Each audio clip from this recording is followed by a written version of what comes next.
अस्सलाम वालेकुम नादरीन, मैं हूं इब्राहिम कुंबर। आप देख रहे हैं मेरा YouTube channel IKNN Ibrahim comber news network. Nadreen, Asif Ali Zardari के ख़िलाफ़ नेब के 4 केसेस इस्लामाबाद की अदालतों में चल रहे हैं। उन केसेस को ट्रांसफ़र करवाने के लिए सुप्रीम कोर्ट में एक दरख्वास्त भी है और उस दरख्वास्त की पहली समाअत हो चुकी है, लेकिन दूसरी समाअत के लिए मुकर्रर कर दिया गया है 25 मार्च को। जस्टिस उमर बंदयाल की सरबराही में 3 रुकनी ये बेंच जो है ये उन दरख्वास्तों पे फ़ैसला देगी और फ़ैसला यानी इस्तदा यही है कि इन केसेस को वापस कराची मुंतकिल किया जाए। इस फ़ैसले की अहमियत क्या है? क्या कोई डील के नतीजे में अदालत आसिफ अली जरदारी के हक़ में फ़ैसला दे सकती है या नहीं? ये आज की इस वीडियो में आपको इसके तफसील बताएंगे। इससे पहले हेयरिंग में क्या हुआ और क्या तवक़्क़ात हैं और किस तरह यह तासुर पैदा किया जा रहा है कि अगर अदालत फ़ैसला आसिफ अली जरदारी के हक़ में देती है तो फिर ये कन्फर्मेशन हो जाएगी एक तरफ से कि ये इस्टेब्लिशमेंट से आसिफ अली जरदारी की डील पक्की हो गई है। तो ये आपको आज हम बताने की कोशिश करेंगे, लेकिन उससे पहले जो दोस्त पहली मरतबा चैनल देख रहे हैं, वो जिन्होंने सब्सक्राइब नहीं किया वो IKNN को सब्सक्राइब करें, बेल आइकन को क्लिक करें ताकि ताज़ा वीडियो अपडेट्स आप तक पहुंचते रहें। आपकी राय का हमें इंतज़ार रहेगा कमेंट्स बॉक्स में, और अगर वीडियो पसंद आए तो शेयर और लाइक ज़रूर कीजिए।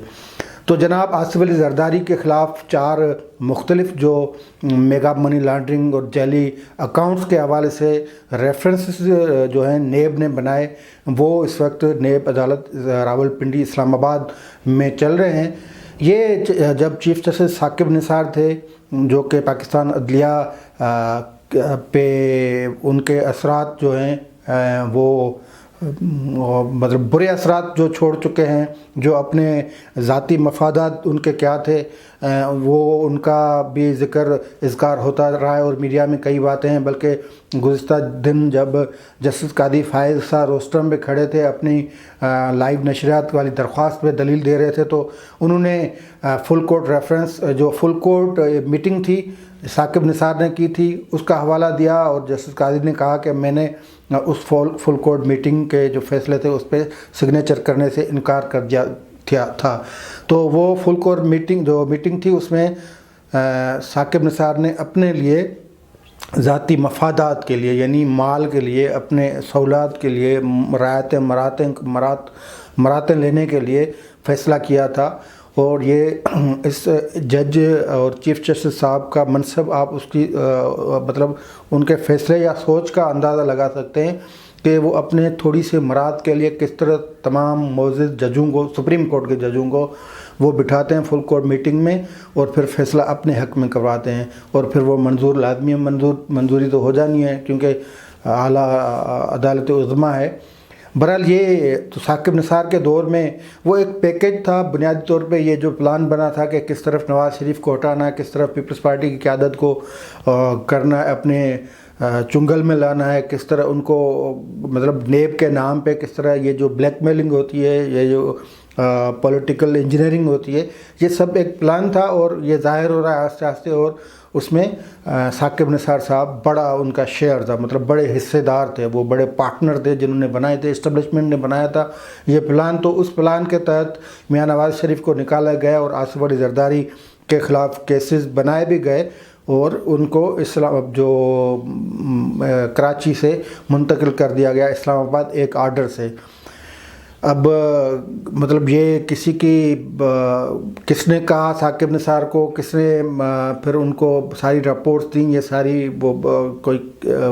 पुरस्कार किस्सा नहीं है, वो बातें सबको समझ में आ रही हैं क्योंकि जो करप्शन के इल्ज़ामात थे, जो जाए वक़वा थी वो कराची थी या सिंध के, बाकी सुबह सिंध था, लेकिन फिर उनको तमाम केसेस को इस्लामाबाद मुंतकिल कर दिया गया। फिर उसके ख़िलाफ़ नज़रसानी भी हुई, लेकिन नज़रसानी पटिशन वो खारिज हो गई। अब एक नई दरख्वास्त आसिफ अली जरदारी की तरफ से दी गई कि ये केसेस जो हैं वो कराची मुंतकिल किया जाए ताकि उनकी पेशी या उनके जो मामला चलें वो उनको वहीं पे आसानी हो। तो इसकी एक हेयरिंग हुई है, उसमें अदालत ने कुछ ऑब्ज़र्वेशन इस तरह दी थी कि ये देखना है कि केस मुंतकिल किए जाते हैं या नहीं, और उसके बाद नेब को नोटिस जारी किए गए और नेब ने जवाब जमा करवाना है। 25 तारीख को इस केस की हेयरिंग हुई। जस्टिस उमरता बंदयाल की सरबराही में जो 3 रुकनी बेंच है उसमें जस्टिस एजाजुल हसन और जस्टिस सज्जाद अली शाह हैं। तो जस्टिस एजाजुल हसन और जस्टिस उमरता बंदयाल के हवाले से तो एक तासुर है कि वो फिर किस तरह इन मामलात को देखते हैं, लेकिन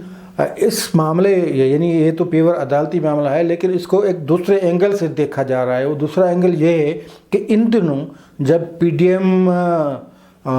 की जो बयानिया था या उसकी जदोजहद थी और जब एक ज़ोर पकड़ रही थी और फिर उन्होंने 26 मार्च को लॉन्ग मार्च का भी ऐलान कर दिया था, लेकिन फिर ये बातें चलीं कि आसिफ अली जरदारी इस्तीफ़ा देने के लिए तैयार नहीं है, असेंबली से हाथ निकालने के लिए तैयार नहीं है। उन्होंने अपना एक उज़र पेश किया, फिर उन्होंने कहा कि वो मामला अपनी मरकज़ी जो कमेटी होती है CEC सेंट्रल एग्जीक्यूटिव कमेटी उसमें लेके जाएंगे, यानी एक उनसे एंडोर्स करवाना चाहते हैं। वैसे सच्ची बात यह है कि फ़ैसला तो आसिफ अली जरदारी ने करना होता है, CEC क्या उसने क्या बेचना है, लेकिन ये अदलिया में मामला है तो इसको इस एंगल से इसीलिए देखा जा रहा है कि अदलिया का एक किरदार रहा है इन सियासी मामलात को। जिस तरह साकिब निसार का एक किरदार, जैसे हमने पहले बताया कि उसको वो प्लान का हिस्सा थे कि किस तरह नवाज़ शरीफ को आउट करना है, किस तरह आसिफ अली जरदारी को काबू में कंट्रोल में रखना, और किस तरह हुकूमत की अपोनेंट पार्टी जितनी भी जमातें हैं उनके ख़िलाफ़ तमाम इदारों को इस्तेमाल करके उनको एक हद तक दीवार से लगाए रखना है। तो ये उसमें अदलिया का बड़ा किरदार होता है। और ये भी आपको पता होगा कि ये किसने कहा था कि जो कुछ होगा वो आइन और कानून के तहत होगा। तो नवाज़ शरीफ के ख़िलाफ़ जो कुछ हुआ वो बज़ाहिर तो आइन और कानून के तहत हुआ है, लेकिन ये जो प्लान बना था वो तो, या जो करने वाले थे उनको तो ये इख्तियार ही नहीं है। तो इसके जो 25 तारीख को हेयरिंग हो रही है, तो इस हवाले से इस एंगल से इसलिए देखा जा रहा है कि अगर बिलफर्ज फैसला तो अदालत ने करना है और 3 रुकनी बेंच ने करना है, लेकिन अगर ये बेंच ये फैसला दे देता है कि ठीक है आसिफ अली जरदारी के ख़िलाफ़ जो केसेस थे उनकी मुंतकली इस्लामाबाद थी, इस्लामाबाद मुंतकिल करना वो ठीक नहीं था। अगर नेब भी उस पर एतराज़ नहीं करता कि ठीक है अगर आप कराची मुंतकिल करवाना चाहते हैं तो हमें कोई एतराज़ नहीं है, फिर तो अदालत के लिए आसानी पैदा हो जाएगी। लेकिन फिर ये तासुर उसमें वज़न पैदा होगा, मजबूत होगा, और इसकी मतलब वो यकीनी बात लोगों को ये बात यकीन लगेगी कि पीडीएम में जो इख्तलाफात हुए हैं वो इख्तलाफात की जो बुनियाद है यानी आसिफ अली जरदारी उनकी इस्टेब्लिशमेंट से उनकी वो डील कोई हो गई है। मकसद ये कि अदालत अगर ये केसेस मुंतकिल करती है तो उससे इस तासुर को वुसअत मिलेगी, उस तासुर को यकीन समझा जाएगा और इस बात को यकीनी समझा जाएगा कि आसिफ अली जरदारी की डील हो गई है। और फिर डील पे का जो इस्तेमाल मतलब उस पर अमल दरामद का जो पहला मरहला है वो यही है कि यहाँ से अदालत से उनको रिलीफ मिला है और फिर इनके तमाम केसेस हैं वो कराची मुंतकिल हो जाएंगे। अब कराची ये तो केसेस जो नेब कोर्ट्स में हैं ये भी अभी शुरुआती स्टेज पे हैं, जिसमें 30 या 22 गवाह मौजूद हैं। वो भी किसमें 4 गवाह, किसमें 3 गवाह उनके हुए हैं। तो असल में केसेस की कोई स्पीड नहीं है, लेकिन ये एक इंगेजमेंट ज़रूर है कि किसी न किसी तरह आसिफ अली जरदारी को इस्लामाबाद की अदालतों तक वो किया जाए, कंट्रोल किया जाए, ताकि वो पेशी पे भी आएँ या पेशी पे नहीं आते तो दरख्वास्त दें। बहरहाल ये एक उनके लिए एक सिचुएशन ऐसी पैदा कर दी गई जिसमें वो मुश्किल में थे तो उन्होंने ये दरख्वास्त दी। अब ये दरख्वास्त 25 को जब लगी है तो पहले तो नेब का जो मौक़िफ़ आएगा और यही मतलब इस जो ये पॉलिटिकल सिनेरियो बना है इसमें यही कहा जा रहा है कि हो सकता है कि नेब इसमें मुखालफत ना करे, क्योंकि पहले ये अदालत का फ़ैसला था। पहले नेब को ये कहा गया था कि आपने ये मौक़िफ़ इख्तियार करना है, अब मामला फिर अदालत में है तो फिर हो सकता है कि नेब को ये कहा गया हो कि आपने अब इस मौक़िफ़ से जो पहले मौक़िफ़ पेश किया था आपने उससे बरक्स मौक़िफ़ रखना है। तो ये इम्कान आते हैं कि नेब इन दरख्वास्तों की मुखालफत ना करे और आसिफ अली जरदारी को रिलीफ़ मिले। ये रिलीफ़ जो अगर मिला तो वो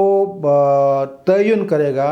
कि आसिफ अली जरदारी की वाकई डील है या नहीं है। अगर रिलीफ़ मिलता भी है تو بھلے ڈیل نہ بھی ہو لیکن لوگ پھر اس پہ اعتبار نہیں کریں گے اور لوگ پھر کہیں گے کہ آصف علی زرداری کی ڈیل ہوئی ہے اور اس پہ اعلیٰ جو عدالت عظمیٰ ہے اس نے اس پہ ٹھپا لگا دیا۔ اب دیکھتے ہیں 25 تاریخ کو عدالت ان درخواستوں پہ، جن درخواستوں میں کہا گیا ہے کہ میرے تمام کیسز